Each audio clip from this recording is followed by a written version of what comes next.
कमला एक बहुत स्वार्थी महिला है। उसने पैसों के लिए एक ऐसे इंसान से शादी की जो पहले से शादीशुदा और एक बच्चे का पिता भी था। कमला के पति को मरे हुए एक अरसा बीत गया है। अब वो अपने सौतेले बेटे वैभव के साथ रहती है। वैभव के दिल में अपनी माँ को लेकर इतना डर है कि वो अपनी माँ के सामने एक शब्द नहीं बोल पाता। उसकी माँ जो कहती है उसको सर झुकाकर वही मानना पड़ता है। वैभव, तुमने अभी तक घर का काम क्यों नहीं किया? तुमसे कितनी बार कहा है कि सूरज निकलने से पहले तुम घर की साफ सफाई पूरी कर दिया करो।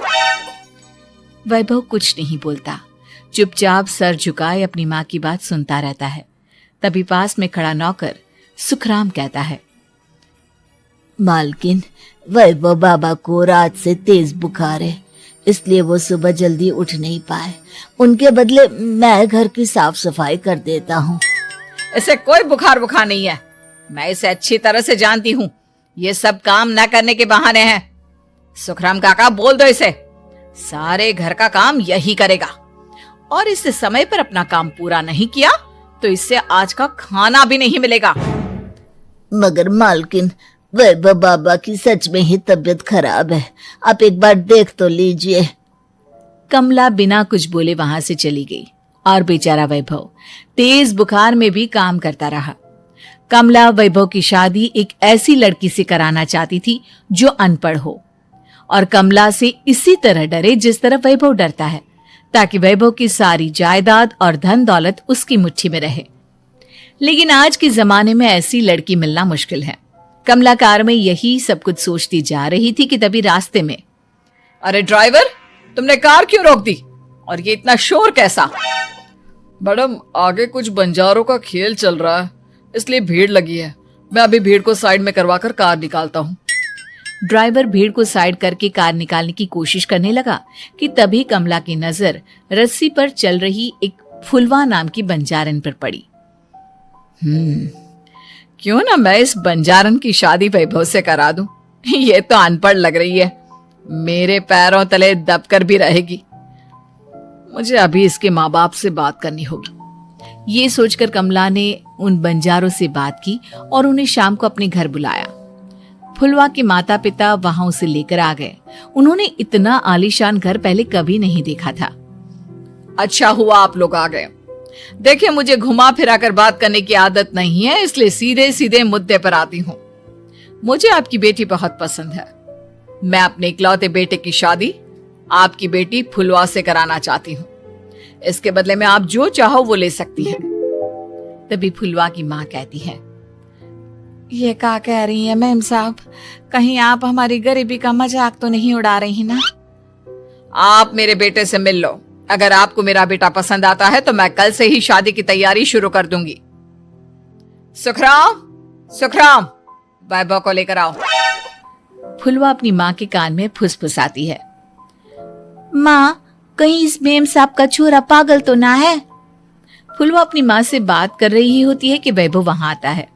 फुलवा उसे देखती ही रह जाती है और उसके माता पिता उसकी शादी तय कर देते हैं। शादी वाले दिन किसी को फुलवा और वैभव की बेमेल विवाह की बात समझ में नहीं आती। फिर भी एक औरत कमला से पूछ ही लेती है, कमला जी, आपने अपने इकलौते बेटे की शादी देहाती गवार से क्यों करा दी? ये बंजारन आपके घर की बहू बनने लायक तो नहीं है। कम से कम अपने स्टेटस का ही ख्याल कर लिया होता। बहू तो अपने टक्कर की लाती, आपने तो बंजारन को ही बहू बना लिया। अब कमला को समझ में नहीं आ रहा था कि इस बात का क्या जवाब दे। वो कुछ देर चुप रही और सोच समझ कर कहती है, बहन जी, आपको तो पता है आजकल के बच्चे किसी की बात कहाँ सुनते हैं। मैं तो अपनी बहू एक पढ़ी लिखी और अपनी सोसाइटी की ही ढूंढ रही थी। लेकिन मेरे बेटे ने मेरे सामने इस बंजारन को लाकर खड़ा कर दिया। बोला कि मैं शादी करूंगा तो इसी से। अब भला मैं क्या करती, मुझे अपने बेटे के सामने झुकना ही पड़ा। कमला की ये बातें सुखराम भी सुन रहा था। उसने ये सारी बातें वैभव को जाकर बता दी। काका, मैं तो फुलवा को जानता भी नहीं, फिर माँ मेरे बारे में झूठ क्यों कह रही है? अरे बेटा, तुम कितने भोले हो, तुम्हें कुछ भी नहीं पता। तुम्हारे पिता अपनी सारी संपत्ति तुम्हारे नाम करके गए हैं।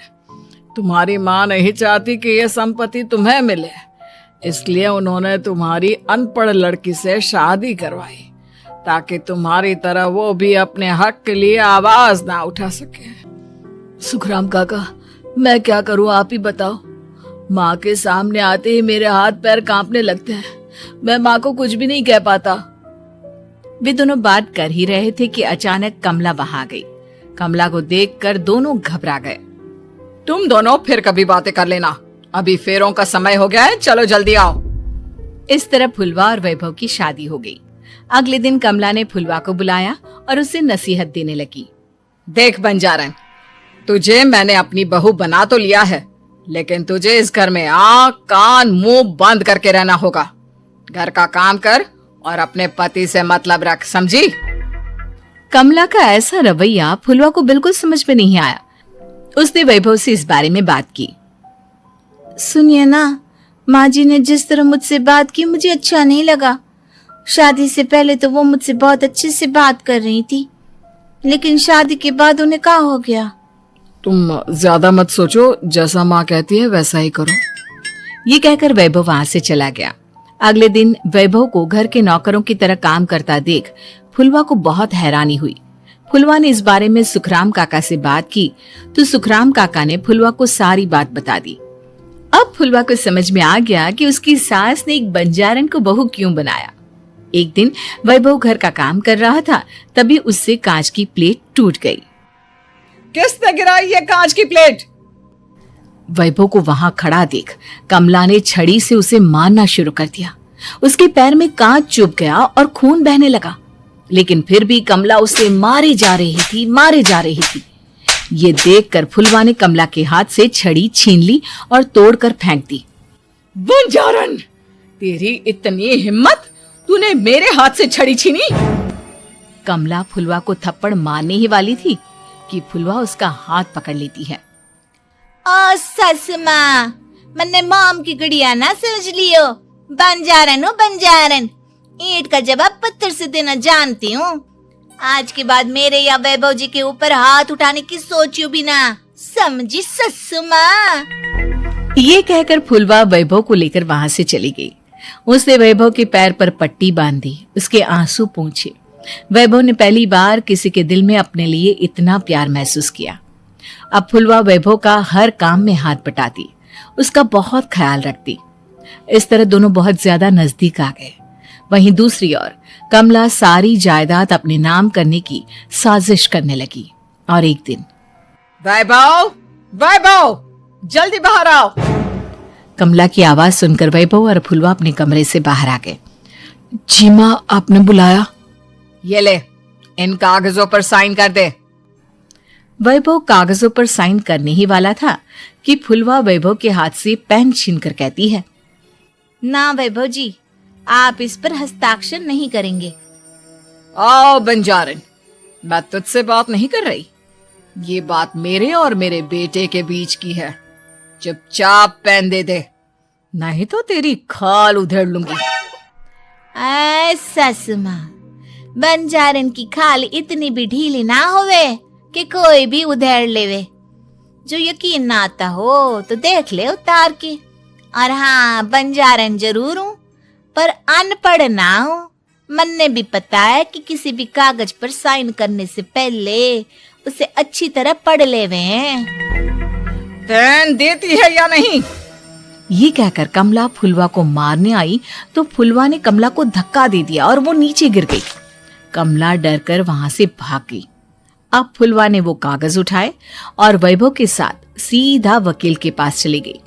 वकील ने वो कागज देखी और फुलवा को बताया, वैभव के पिता की सारी जायदाद और संपत्ति वैभव के नाम है, लेकिन वैभव की सौतेली माँ इस संपत्ति को अपने नाम कराना चाहती है, इसलिए इन कागजों पर वो साइन करा रही थी। तो अब हमें क्या करना चाहिए वकील साहब?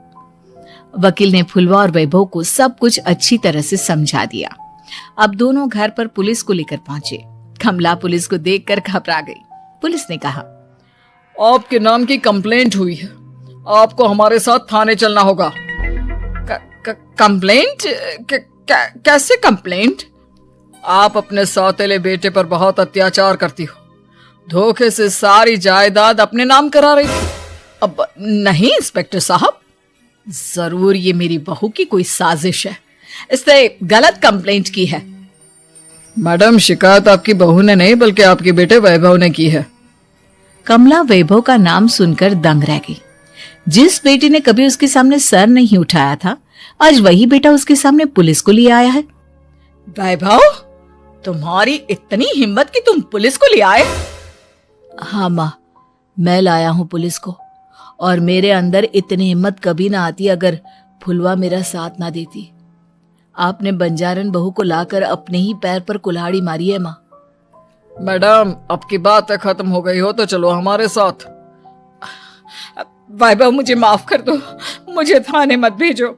आज के बाद मैं तुम्हें कभी नहीं मारूंगी, तुम्हें कभी परेशान नहीं करूंगी, मुझे माफ कर दो। वैभव अपनी कंप्लेंट वापस ले लेता है और पुलिस वहां से चली जाती है। वैभव अपनी सौतेली माँ से कहता है, मैंने पुलिस को वापस तो भेज दिया है, लेकिन मैं आपको माफ नहीं कर सकता। आपने बचपन से आज तक कभी मेरे सर पर हाथ नहीं रखा, हमेशा मुझे मारती रही।